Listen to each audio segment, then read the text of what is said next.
Bom dia, paz do Senhor a todos, amigos, irmãos. Bom dia, Porto Santo, Madeira, continente português. Bom dia, Brasil. Bom dia, amigos. Estamos nessa manhã de sábado, iniciando mais uma live. Hoje, continuando o capítulo 19, como quando o capítulo era um bocadinho grande, decidi dividi-lo, porque para não tomar mais de meia hora, a live, eu gosto da live de 20 a 30 minutos, então hoje vamos tentar fazer nesse tempo. Amanhã penso também que vai ser dividido, porque o capítulo 20 também é grande, mas vamos continuar, né? Queremos ver se até o final da semana terminamos, até o próximo domingo, terminamos o livro de Lucas. Foi bom, tem sido bom lermos junto o livro de Lucas, entendermos um pouquinho da vida de Jesus, do processo de salvação, das renúncias, dos pecados, de tudo aquilo que precisamos fazer no nosso dia a dia, né? O Lucas é um aprendizado familiar, é um aprendizado em casa, é um aprendizado de ser igreja. Então vamos continuar aqui, já Jesus indo para Jerusalém, entrando, já caminhando já em direção à cruz, né? Então Jesus entra em Jerusalém. No capítulo 19, 28 diz assim: depois de dizer isso, Jesus foi adiante, subindo para Jerusalém. Ao aproximar-se de Betfagé e de Betânia, no monte chamado das Oliveiras, enviou 2 dos seus discípulos, dizendo: vão ao povoado que está adiante, e ao entrarem encontrarão um jumentinho amarrado, no qual ninguém jamais montou. Desamarrem-no e tragam-no aqui. Se alguém perguntar por que o estão desamarrando, digam-lhe: o Senhor precisa dele. Porque tinham sido enviados foram ao encontro e encontraram o animal exatamente como ele lhes disse. Quando estavam desamarrando o jumentinho, seus donos lhe perguntaram: por que vocês estão desamarrando o jumentinho? E eles responderam: o Senhor precisa dele. Levaram-no a Jesus, lançando seus mantos sobre o jumentinho, e fizeram que Jesus montasse nele. Enquanto ele prosseguia, o povo estendia os seus mantos pelo caminho. Quando ele já estava perto da descida do Monte das Oliveiras, toda a multidão dos discípulos começou a louvar a Deus alegremente, em alta voz, por todos os milagres que tinham visto, exclamaram. Eles já sabiam, né, profeticamente, Jesus estava caminhando para o fim, já era o fim da vida material de Jesus. Então, os discípulos ali que andavam com Jesus sucumbiram à ordem do Senhor de buscar o jumento. E quando o jumento chegou a Jesus, eles puseram os mantos sobre o jumento, dando honra ao rei, né? E Jesus caminhou, foi em cima do jumento até Jerusalém. Quando Jesus começou a subir o monte, quando começou a descer, né, o Monte das Oliveiras, né? Descendo para ir para o Monte das Oliveiras. Ele estava descendo em Jerusalém, fazia aquela descida e depois, mais à frente, ia subir para o monte, né? Porque não pode ser de outra forma, né? Toda a multidão do discípulo começou a dizer e alegrar e glorificar o Senhor pelo que o Senhor já tinha feito, pelos milagres que Jesus já tinha feito. No verso 38 fala assim: bendito é o rei que vem em nome do Senhor, paz nos céus e glória nas alturas. Então eles estavam ali reconhecendo que Jesus tinha vindo, enviado por Deus, paz no céu e glória nas alturas, porque estava se cumprindo ali uma profecia. Alguns dos fariseus que estavam no meio da multidão disseram a Jesus: mestre, repreende os teus discípulos, que eles achavam que os discípulos estavam demais, né? Eu digo a vocês, respondeu ele, se eles se calarem, as pedras clamarão. Então esse versículo, eu amo esse versículo, porque ali os fariseus mandaram que os discípulos se calassem, que as multidões se calassem, que as pessoas se calassem, e eles por fim disseram a Jesus: olha, manda com que eles se calem, está fazendo muito barulho, vai piorar a sua situação, né? E eles disseram: se esses se calarem, logo as pedras clamarão.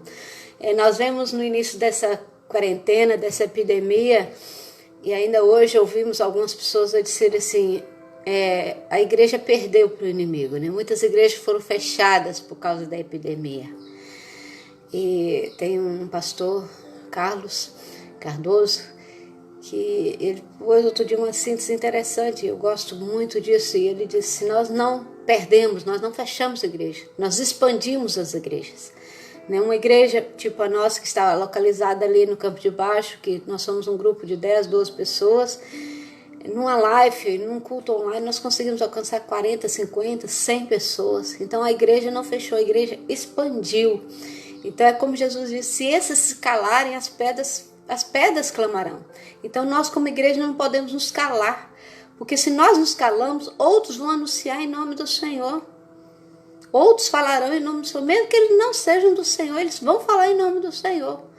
Porque é importante anunciar a palavra do Senhor. Muitos anunciam a palavra do Senhor e não vão para o céu. Muitos dizem Senhor, Senhor e não conhecem o Senhor. Mas a palavra está sendo anunciada. Outros estão ouvindo e muitos estão aceitando Jesus. Então é importante, né? Não importa como a palavra seja anunciada, apesar de devemos ter ordem e decência, mas é importante que anuncie a palavra do Senhor. Porque se eu me calar, porque eu não sei falar, se eu me calar porque eu não sei ler, se eu me calar porque eu não entendo o versículo, se eu não me calar por causa disso ou daquilo, Deus vai levantar outros, até que sejam as pedras da calçada, mas Deus vai levantar. Nunca ficará na terra sem um discípulo para anunciar a palavra do Senhor. Então Jesus diz assim, se eles calarem, as pedras vão clamar por eles, né? No 41 diz assim, quando se aproximou e viu a Jesus, Jesus chorou sobre ela, né? Quando se aproximou, e digo isso a você, né? Quando se aproximou e viu a cidade, Jesus chorou sobre Jerusalém, né? A cidade que era para aceitar o Filho de Deus, rejeitou. Então Jesus chorou, né? Porque ele nasceu ali. Então disse, se você compreendesse nesse dia, ele estava dizendo para a cidade de Jerusalém, sim, você também, o que traz a paz. Mas agora isso está oculto aos seus olhos, né? Se Jerusalém compreendesse que esse homem era aquele que traria a paz sobre o mundo, mas agora os seus olhos estão ocultos. Virão dias em que os seus inimigos construirão trincheiras contra você, a rodearão e a cercarão de todos os lados. Também a lançarão por terra, você e os seus filhos. Não deixarão pedra sobre pedra, porque você não conheceu a oportunidade que Deus concedeu. Então Jerusalém teve ali a oportunidade de servir o Senhor, né? Jerusalém teve a oportunidade de ter paz, de ser majestosa, e ela rejeitou Jesus, né? Ela crucificou o Filho de Deus, né? A Bíblia diz que ele veio para os seus, mas os seus não receberam. E todos aqueles que o receberam, deu-lhes poder de serem chamados filhos de Deus. Então você é criatura de Deus, você foi criado por Deus. Você não é filho de Deus enquanto você não aceita Jesus. A partir do momento que você aceita Jesus, você aceita o sacrifício da cruz e você serve apenas a um Deus, a um Senhor, aí você é filho de Deus. Então, todos aqueles que receberam deles o poder de serem chamados filhos de Deus.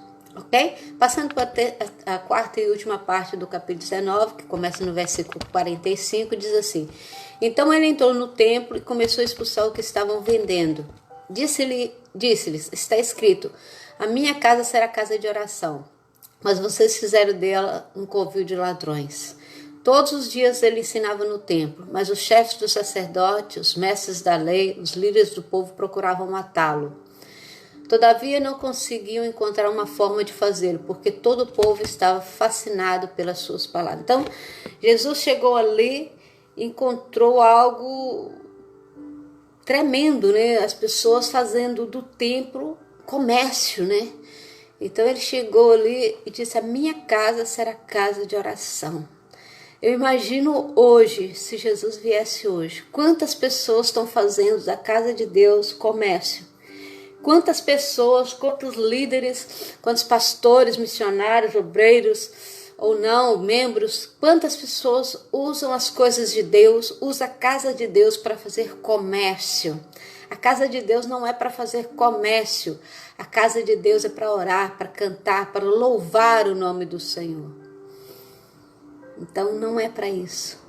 Desculpem meus amigos pastores, meus amigos missionários, meus colegas missionários, mas nós devemos mudar de mentalidade.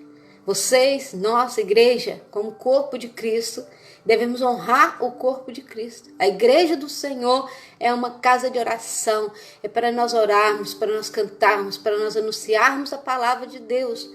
Não é para fazer comércio. Eu não gosto, nem se alguém me deve alguma coisa, que me deu dinheiro dentro da igreja. Eu não gosto. E o dinheiro entregue, como diz a oferta, é para ser usado na casa do Senhor, para os gastos na casa do Senhor. e não para os nossos bens materiais. Nós temos 2 braços, 2 pernas para trabalhar, a não ser que alguém esteja doente, mesmo seja um pastor, obreiro, esteja doente ou passando alguma dificuldade, sim, devemos como igreja ajudar, como ajudamos nossos familiares. Mas o dinheiro da casa do Senhor para ser usado na casa do Senhor, ou para fazermos bem a outras pessoas que precisam. Nós obreiros viemos para trabalhar, para lançar a mão no arado, para anunciar a palavra de Deus, porque Deus é fiel a nós, Deus não nos deixa faltar nada. Estamos nessa epidemia, passando, eu fiquei praticamente mais de 2 meses sem trabalhar, e Deus não me deixou faltar nada. E Deus não tem deixado os servos de Deus passar necessidade. Se tiver um servo que tenha passado necessidade, escreve aí, que eu vou ajudar, porque nós vamos ter que ter uma conversa. Porque a palavra de Deus diz assim: eu fui moça e agora sou velho. Eu nunca vi um justo mendigar o pão, nem a sua descendência. E Deus não deixa, irmãos. Então Jesus ali fala para Jerusalém, profetiza para Jerusalém, entra no templo, derruba aquelas mesas, derruba os cambistas, os vendedores e diz: a minha casa é uma casa de oração. E ele está falando também do nosso templo, do templo do Espírito Santo, do nosso corpo. Nosso corpo tem que ser um corpo de oração, onde o Espírito Santo habita. Eu não posso vender o meu corpo. Eu não posso vender a minha mente, eu não posso vender o meu caráter. Muitas pessoas vendem o seu caráter, vendem a sua mente, vendem a sua dignidade. Principalmente na época de eleições, tem tantas pessoas se vendendo, né? Essa semana saiu nas notícias, também vou aproveitar essa live, como alguns irmãos e pastores também, missionários aproveitaram, e quero aproveitar essa live para dizer que nós não temos nada a ver com o partido que anunciou que estamos apoiando. Já esqueci, esse partido novo aí, que saiu agora. Nós não estamos apoiando, nós cristãos, nós evangélicos de Portugal, não estamos apoiando partido político nenhum. Nós podemos gostar de ou até ser pessoalmente de um partido, mas a nível de igreja geral, nós não estamos apoiando.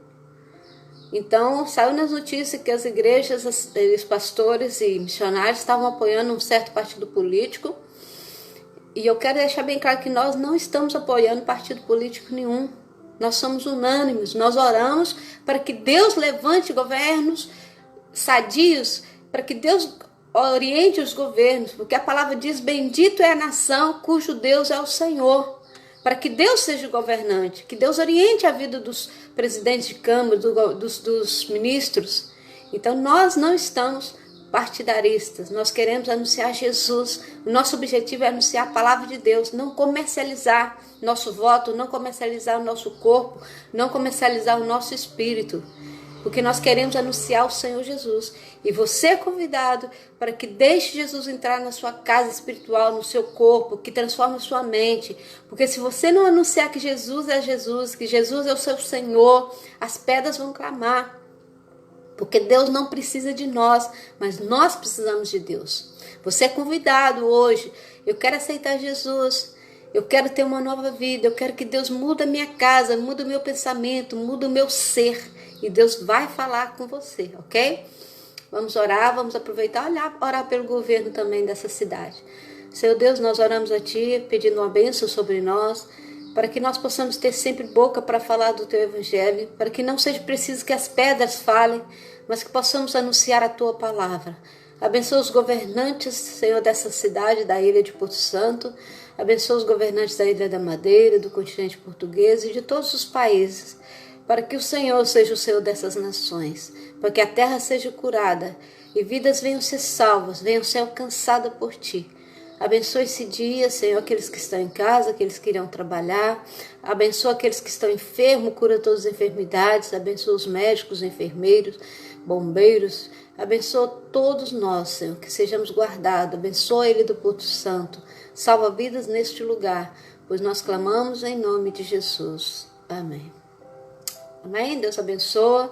Amanhã teremos culto na nossa igreja, às 10h30 da manhã, no Campo de Baixo, Igreja Assembleia de Deus, Missão Porto Santo. você está convidado. Se quiser estar conosco, temos uma área grande, temos distanciamento, temos máscara, temos álcool gel, estamos dentro da lei. E se você quiser, apareça. Que Deus te abençoe. Um beijo no coração.